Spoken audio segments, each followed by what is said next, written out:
Hello, welcome to this episode of Talking About Rock, where we bring you rock interviews from current and upcoming artists.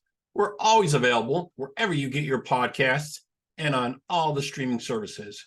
And you can subscribe to our YouTube channel so you don't miss an episode. Follow us on social media at Talking About Rock. Today we have for you an original rock band out of New Jersey, where such artists as Springsteen and Bon Jovi also got their starts. Founded in June of 22, Seems Like Tuesday has drawn attention from industry insiders, and it's become staples of internet radio station playlists all over the world.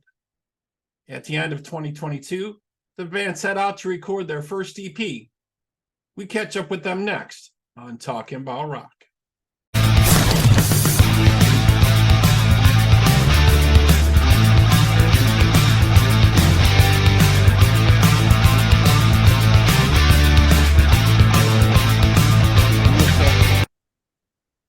All right. We now have joining us here from Seems Like Tuesday. We have Erica, Billy, and who else do we have with us here, Erica? Steve. How's it going, folks? Good. Thank you for having us. Thank you for joining. So glad to have you. So you guys have created a name for yourself in kind of a short time, it seems. Yeah, it's been a little over a year we've been together. And being an original band, that seems like more of a challenge than ever today. Wouldn't you say, breaking through with original material? How do you find that is when you guys are playing? Are people receptive, or is it still really hard to get that original material out? Well, I think, I'm a big fan of a good song will always find an audience. But here's Chip. There's Chip. Hey, Chip, how are you? Well, it's like a twofold. So Rob, obviously getting in places is a bit more difficult. Right. Because they always want you to play what people know, so they get them in the door, Exactly. right? So that's a tough part. It is, but then you have specific venues that will have like an original night, or if they have an open mic, you play some of your originals. Like the casinos and stuff like that, you could probably get away with, doing some originals, maybe 2 or 3 in between a whole bunch of covers. Right. Which we try not to do. Right. To your point, we love creating, we love putting down what we have and making it, getting it out there with the world. But as far as playing, we play as much as we can, but I feel like we're limited. Yeah, I really applaud original bands, because it's such a tough thing. There's a few original bands around here, and they just want to play original material, and it's really hard for them to break through in the upstate New York area where we are here. Like you said, to get clubs and to get dates. They have a lot of luck overseas in other areas, and they don't have any problems listening to original material, which I wish people in the US would start to be a little bit more open-minded to, and see that and give this new music a break, because that's what's going to be coming in the future. That's what we need to start checking out. Sure. You know what I mean? But so you guys, was it in 2022 you decided to start putting the EP together? Yeah. Well, really an EP wasn't even something that we had an idea with. We just wanted to get together and write some original songs and do something from our soul. And eventually things came together so quickly in the writing. I mean, everybody writes in this band. So, the ideas were just flourishing. So it just, all of a sudden we turned around, we had like 8, 9 songs, and we were like, all right, well, we should start recording these.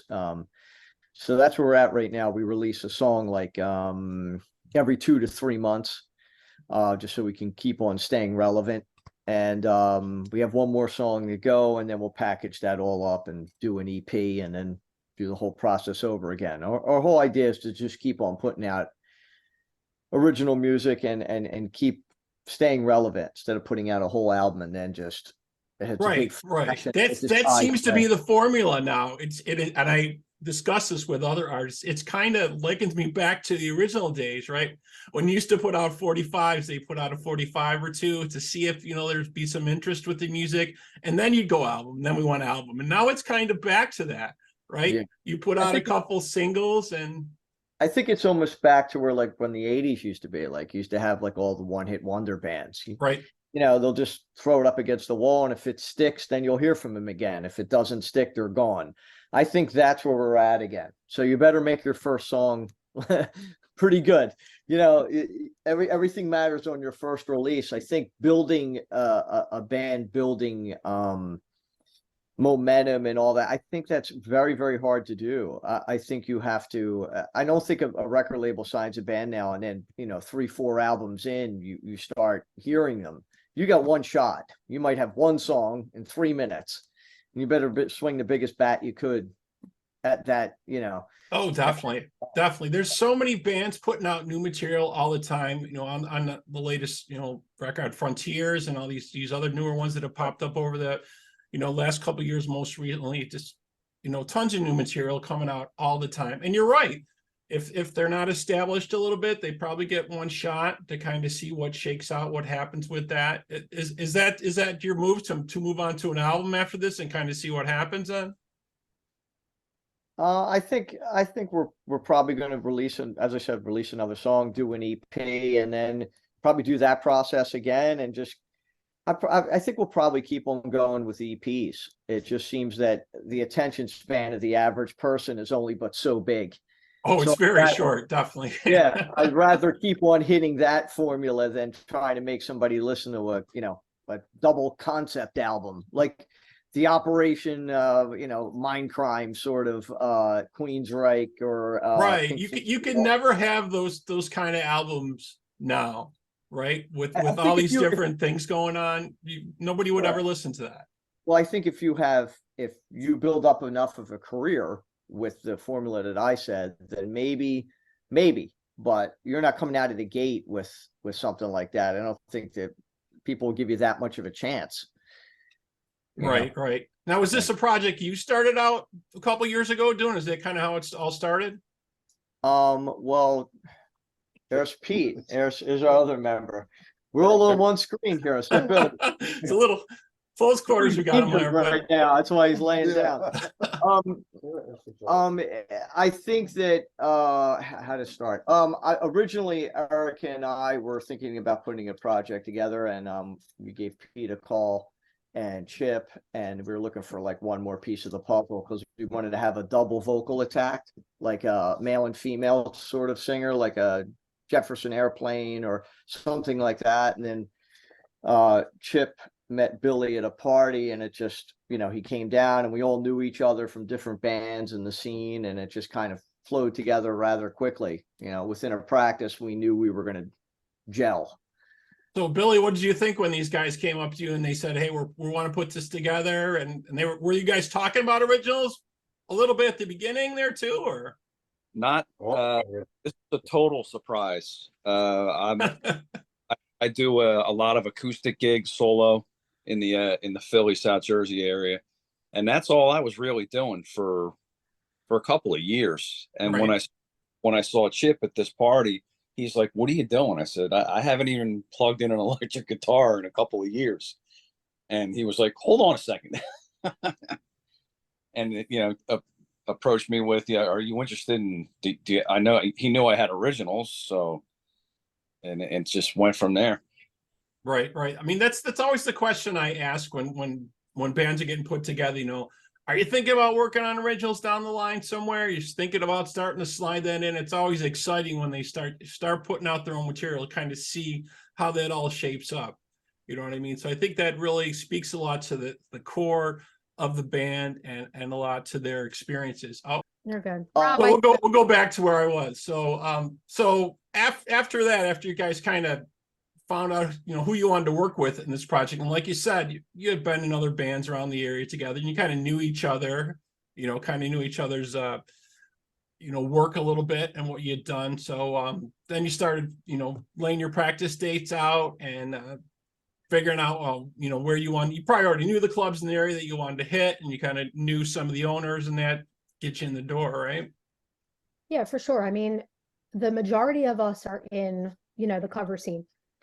Chip's with a tribute band for Queen, and we have been with a cover band playing weddings and public gigs, private gigs, probably for about 16 years. So we couldn't wait to start, getting back to some of this. But as far as the bars and our rehearsal dates, we kind of just came together, talked about what we wanted to do and what we wanted to come out of this.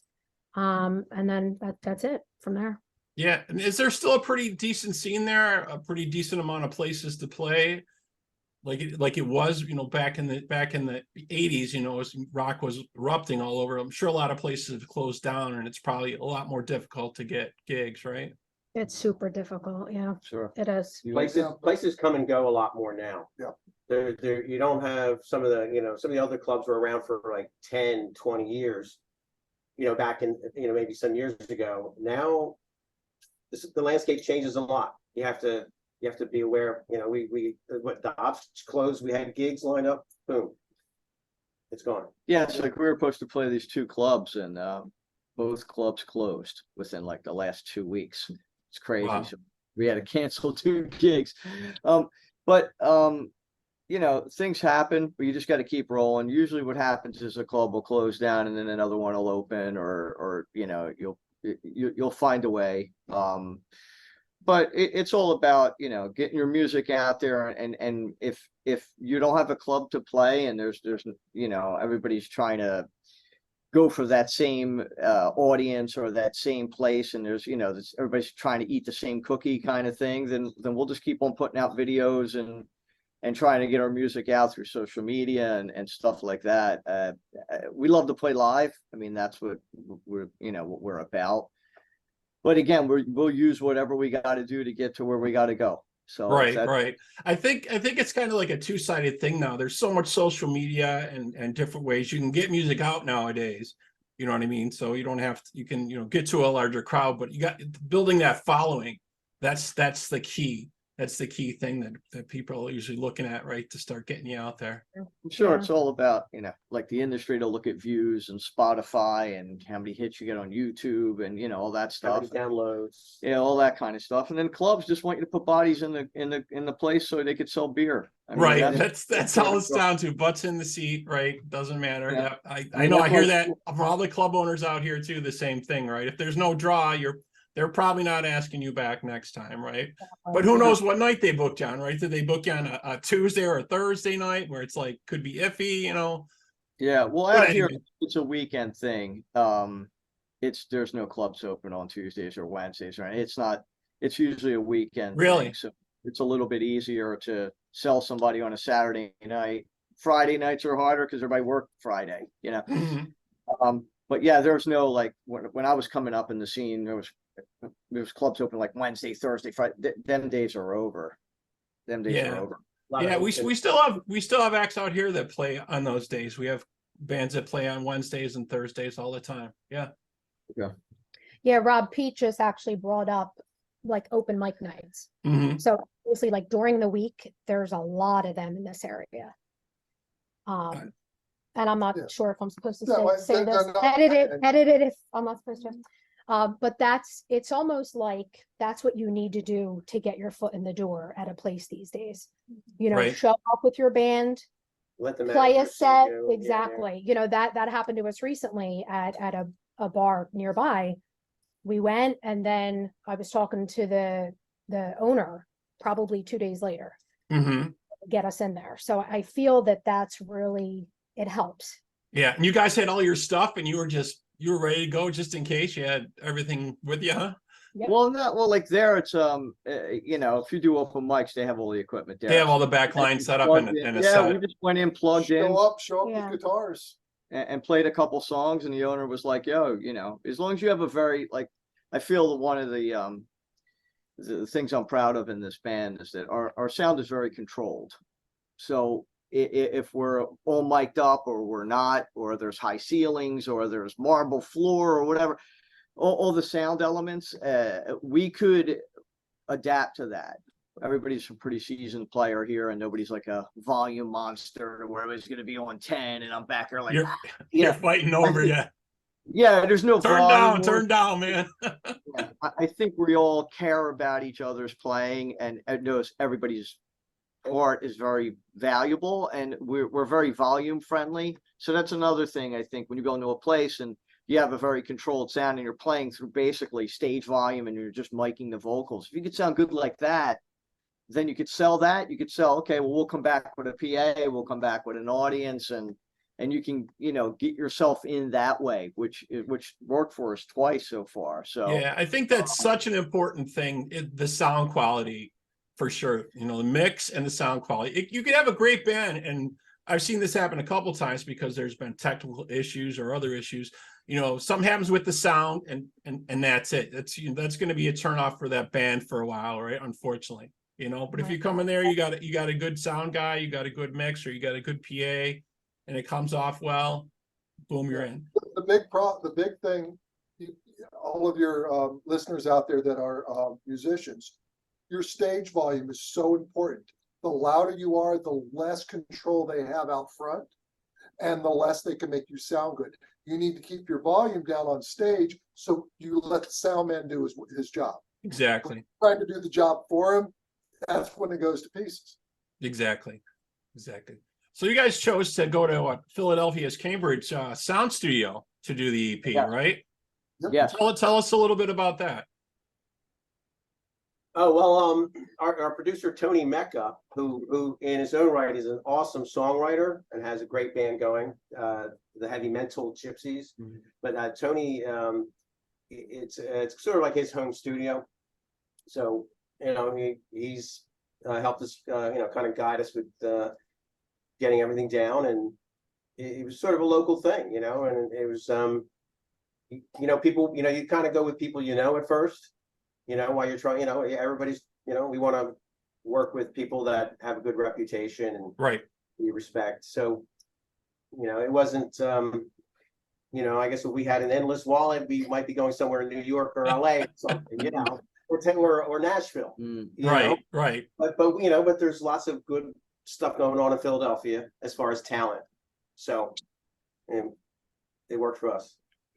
Excellent. Well, I really like the track you guys came up with. I've been checking out the video for a Beautiful Day for a Broken Heart. I want to take a quick break, and we're going to play the video for that, and we'll be right back here on Talking About Rock. Sweet. Nice. Keep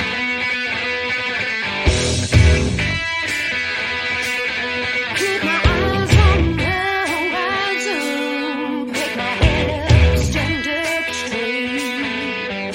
Gonna enjoy the sunshine, babe. There's only so much that I can say. Let the clouds just pass you by. Been a while, but I'm doing fine. Don't tell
Okay, we're back here on Talking About Rock with Seems Like Tuesday. Just checked out the video for A Beautiful Day for a Broken Heart. Great track. I really like it. You know, interesting use of the contrast in the video. Very, very cool. So what I was reading, you guys will be spending the rest of 2023 in the studio and playing live. So you're going to go back in, do some other stuff, and then see what comes after that, right?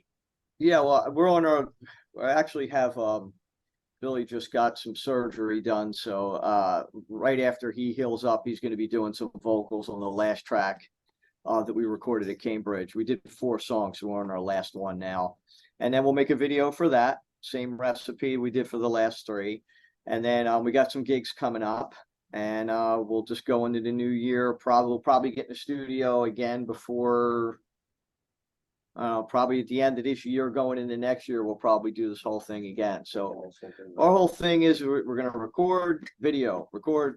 We're in that over and over and over again. Yeah. So I think what works, at least what I see, what works for our people that watch our stuff and a lot of the other surrounding bands, is that if you need to put out something that people can watch also. I mean, you know, Spotify's great, but people are going to they want to look at something. So I think it's worked for us, and a band like, you know, we saw Monte Carlo was on your show. Yeah, great guys. Yeah. Yeah, those guys are all our friends. I mean, I've been friends with Albert for 30 years, maybe more. So that works for them too. You got to put out a song and a video. You need to give somebody, you know, people something to watch, I think. So that's our recipe, and that's what we're going to do. So we got another song coming out, and then we're going to do a video and concentrate on getting that finished probably by the ending of September. Excellent. Yeah. I so 100% agree. Even though, you know, it's not the days of MTV anymore, definitely following up with a video for the tracks is definitely the formula to have.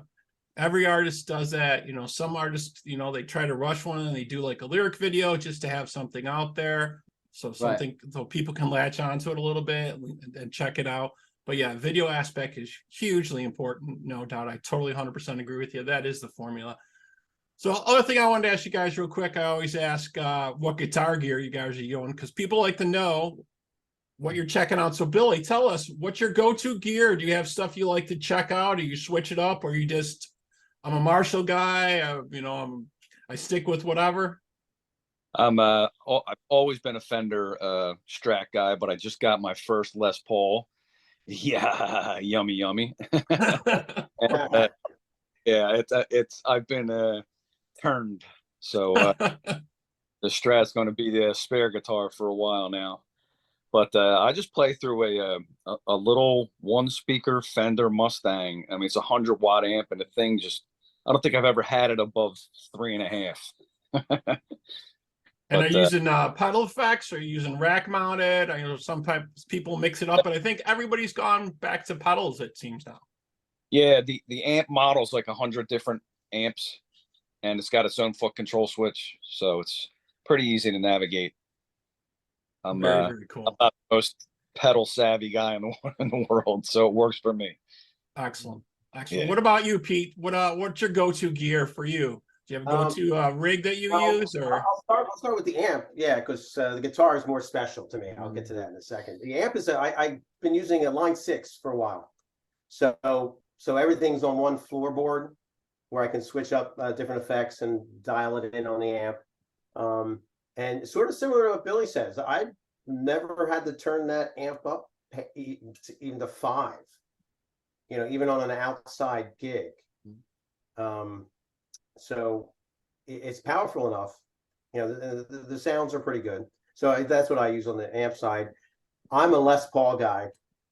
I've been using a Les Paul Custom since the late 80s, and I really don't want to play anything but that guitar. But I did just buy a Fender Stratocaster. Oh, so you guys are both switching it up a little bit. You're both going to the dark and light side a little bit, right? The Strat has a humbucker in it, nice humbucker, right? So it's that kind of model, and it's still going to be the second guitar. it still doesn't compare. Like, it's just the way it feels in my hand, the way I like it, the sound. Les Paul to me is just, If his shoulder doesn't hurt at the end of the gig, it wasn't a gig.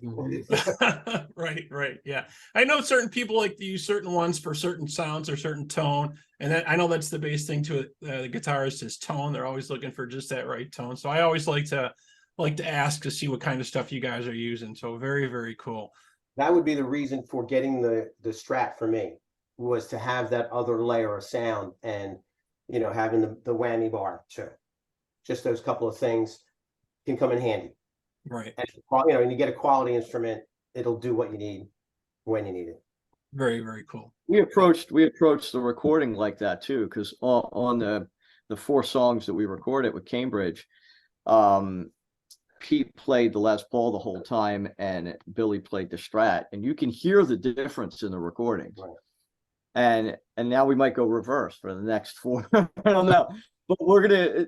There's a definite upside to doing when you have one guitar player playing the Strat and one guitar player playing the Les Paul. There's a bottom end of the Paul, and there's an upside kind of higher tone to the Strat. So it really worked out for us.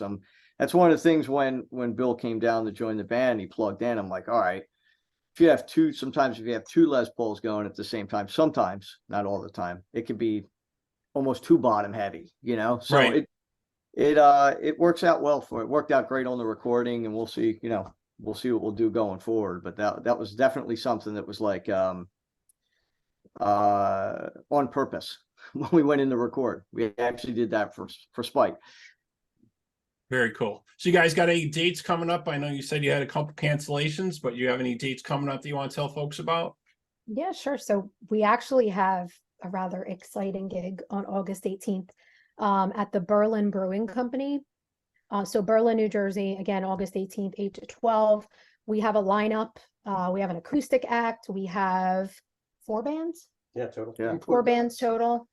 Yeah. It's pretty exciting. We have to do that. So 4. Three We have so us, it's Instinct, Cream Circus, and Rat Rod, Right. Yep. And Yeah. Pete Yeah. Scavello. Spoke to Rat Rod a while back. Yeah. Yeah, Yeah, so so that should be fun. Yeah, they're fun guys. and what's cool about that place, it's they make all their own beer, and it's like it's a brewing company. So basically you don't go in there and you order a Budweiser, Right. it's a waste of time. You go in there and you order something you never had before. So it'll be a whole new experience for a lot of people that never had their brand, and we all tried their stuff. It's all pretty good, Yeah, so why not? so it's, let alone you're seeing a full night of music, and we're getting done at a reasonable time, and Right. there's free parking and all that stuff. You get to try something you never did before, which is great. Very, very cool. So folks out there, if you're in the Jersey area, you can check that out. And if folks want to find out more about you guys, what's the site they should go to check you out? Well, he's pointing to me, and I'm going, hey, wait a minute. She's the one who knows what Yeah. the websites Okay. are. What the websites are, or the Oh, social on media is? Facebook. Yeah, we are on Facebook. It Seems Like Tuesday. We are on YouTube. We have a Seems Like Tuesday channel. Just type in Seems Like Tuesday. It's going to take you right to us. We have Instagram, Mhm. and then our website stuff is big.world/seems like Tuesday. We're also on TikTok. Yeah, so yeah. Yeah. Oh, yeah. We didn't have a choice. Oh yeah, you got to be on all the social With media like the nowadays. reels and all that, like we did really well. So I'm Yeah. like, too. Yeah, I'm on all that stuff. Yeah. So excellent. So you folks can check them out there, check them out on their social media. Excellent. Well, we want to thank you so much for being with us today. Really appreciate it. If you Thank you folks for out having there me. have comments or questions for us, please feel free to email us at talkingaboutrock@gmail.com. You can like us and follow us on Facebook, Instagram, Twitter, TikTok, Threads, the whole deal at talkingaboutrock.com. Man, get on Threads. All right, folks, have a good night. Thanks. Thank you. Thanks, So Rob. much. thanks, good.